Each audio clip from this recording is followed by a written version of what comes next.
Hello and welcome to Dr. Poonam's vlog. And you witnessed my delivery yesterday, which was done by Dr. Sophia, right? Yes. And today I'm just 1 day old in my motherhood and I have too many questions in my mind because the people around me are telling so many things. I am really confused. So today, to help me, I have Dr. Dipti Pinto Rosario, who is a consultant gynecologist from Porvorim, and she is going to help me solve all my problems. Okay, so welcome Dr. Dipti on my show. Okay, so as I said, I'm totally confused. People are telling me so many things and I really don't know what to do. That's what happens with most of the mothers. Okay, so let's see. So as I said, I am scared of sitting and even lying and even changing my positions. And everyone around, the nurses, the doctor, whoever is coming and telling me, breastfeed your baby, breastfeed your baby. How do I breastfeed my baby? I am lying on my back. How do I breastfeed my baby? So it really depends if you've had a cesarean or a normal delivery. So if you've had a cesarean, then yes, you will not be able to turn for a few hours because the effect of the spinal anesthesia has to wear off. After that, you can certainly turn from side to one side to the other, and you can feed your baby in a lying down position. And from the next day itself, we encourage mothers to get up, sit up. Just make sure that you're sitting with your back well supported, and make sure that you lift your baby to you and you don't bend down to your baby. You can even use a pillow or something to rest your baby. I'm sure Dr. Poonam will explain the positions in which you can hold the baby when you lie down and feed versus when you Yes, so there are different positions. Even when you are lying down, you can breastfeed the baby. The baby comes on you. Okay, it's almost like a kangaroo baby coming on top of you in between your breast. So someone else has to hold the baby on top of you and give the nipple in the baby's mouth. Babies can very well feed that way. Plus, I think even if the anesthesia is on, the beds which can move up and down, that they can be moved up and down, right? Yes. That is allowed post-delivery? Immediately post-cesarean, we don't encourage the head to be lifted up because there's this chance of post-spinal headache. So we prefer the mother to be lying flat and feeding. So it's very important that soon after you deliver, you have somebody with you who's able to hold a baby, either your mom or your mom-in-law. Even if your husband learns, that's fantastic because you won't be able to do much in those first few hours, and your baby does need to be fed maybe every 2 hours or so it will be great if somebody can help. Yes, so this post-delivery breastfeeding is a very important topic. I will definitely take it some other day. Today I want all these questions of mine which people are telling me to be answered by Dr. Dipti. Okay, so my next question is, when can I start eating? Can I eat brinjal, potato, ragi, and shall I eat only peas? Because everyone who is coming to meet me is telling methi and peas. So methi is very good for breastfeeding actually, but coming to your question, it really depends again if you've had a cesarean delivery or a vaginal delivery. If you have a vaginal delivery, in most cases you can eat almost immediately. Of course, clear it with your doctor because sometimes the medicines that we give to stop bleeding after the delivery and things like that can make you a little nauseous, but definitely you can start almost immediately after a vaginal delivery. If you've had a cesarean, because it's a major surgery, you might need to wait about 6 hours after the cesarean, where you can have only maybe sips, and then the doctor will examine you and tell you what you can have. So we usually start off with liquids, and if you're tolerating liquids, we move on to solids. Stick to a vegetarian diet for the first few days, just until your bowel, your intestines kind of settle down. And then you can eat almost anything, whatever you like, because if you're not happy, your baby's not happy, right? Yeah, there are so many patients who come to our clinic and they say, no, if I eat brinjal, if I eat potato, I will get pus in my stitches. No, there's absolutely no truth to that. Yeah. And there is this myth that certain foods are more heaty and things like that. Ragi is actually very rich in calcium, so I would recommend you having ragi. And coming to methi and chickpeas, I'll tell you, even when I delivered, I used to demand for methi and chickpeas. Whoever is to come to meet me, I'm saying, get methi and chickpeas, because I wanted to taste all methi and chickpeas, taste from different homes, and I really ate a lot of methi and chickpeas. But yes, I ate everything else, potato, brinjals, everything I had eaten. Okay, so remember, all foods are good. There is no restriction as such. And also, I just want to say that when you're breastfeeding, you require at least some 400 odd calories extra. So you should not be dieting in any form. You should be eating well. In fact, you require more energy than you require when you're non-pregnant. So that's 400 calories more. So if you diet or you restrict your diet in any way, your breast milk production is going to drop. 400 calories more in addition to regular calories. Yes, That is yes, what Dr. yes. Dipti is saying. Okay. So coming to my next question, doctor, everyone is telling me to breastfeed, but I have this doubt in my mind. I am on so many tablets every morning, afternoon, night. I am on some of the other tablets like painkillers, some antibiotic. Is it not harmful for my baby? So your gynecologist is not going to give you any tablet that is harmful to your baby. We think very carefully, and we have a set number of pills that we give you when you've just delivered, and we know which ones go into the milk and which ones do not. So never, first of all, never take any pills without the consent of your gynae or your pediatrician, because we know what is good for the baby and not. Also, please don't be scared to take pain relief, because if you don't take pain relief, it's a major surgery. I mean, people expect you to just get up and be on and about after cesarean, but you wouldn't do that to someone who's had a hernia surgery. You wouldn't do that to somebody who's had their appendix out. So a cesarean is a 10 centimeter cut in your abdomen. You need the pain relief, so just take it. Yes, and including the normal delivery where there is episiotomy. Yes. Okay. So painkillers are good to certain extent when they are used only on advice of doctor. So don't try to take them on by yourself. No. Your doctor will give you the advice when to take it and how much to take it. Dosage are always important. Now coming to my next question, I'm having a lot of bleeding, and yes, I know I am supposed to expect a lot of bleeding. How often to change my pads, and I feel everything is overflowing. Okay, so some amount of bleeding is expected, especially in the immediate period after delivery. So don't let your pad get fully soaked. Please change it when it gets, almost there.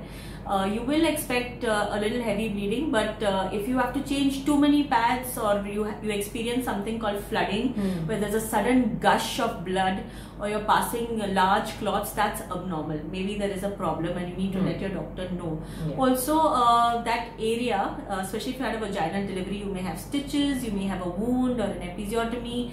So you have to keep that area clean. You have to wash it often, because blood, stools, all these are excellent sources for infection to grow. So cleaning often is very, very important, and always clean from front to back, so that no stool gets into the wound. And always dab if you're wiping, because you need to keep that area dry as well. So after you wash, you have to wipe. Always dab, never rub, because if you rub, you're going to open up your stitches. Okay, so the other question is, are there any special wipes that I have to use, or I can use only the tissue paper, the toilet tissue paper which is there? No, there's no special wipe. You can use tissue, that's fine. You can just clean it with water and then dab with tissue. That. Like yesterday, Dr. Sophia did mention regarding sitz bath with betadine and potassium permanganate. I mean, either of that. So that will also help. Potassium permanganate helps quite a bit. Yeah. Okay. So remember that potassium permanganate is a wonderful drug. You get it in small boxes, which is very cheap. So do keep it. And I think this can be one of the part of your postnatal bag which you are supposed to carry. The delivery bag which we mentioned yesterday. Okay. So coming to the next question. Yes, can I have bath, and especially head bath, because many people are telling me don't have head bath? Oh, you can most definitely have a bath, and you're going to feel very icky after delivery, especially if it's a vaginal delivery, because there's so much blood and stuff everywhere. So please have a bath, have a head bath, nothing's going to happen. In case of a cesarean, it really depends on what kind of bandage you have. So if you have a waterproof bandage, then maybe the next day when you feel well enough to get up, maybe you can sit on a stool and have a bath. If you're still feeling a bit woozy, or somebody can be there with you in case you're feeling a little faint, or you can wait even 1 or 2 days. But as soon as you feel up to it, please do have a bath. So maybe the cesareans can also just have sponging? Yeah. Yes. Okay, so I had my bath. I'm feeling fresh now.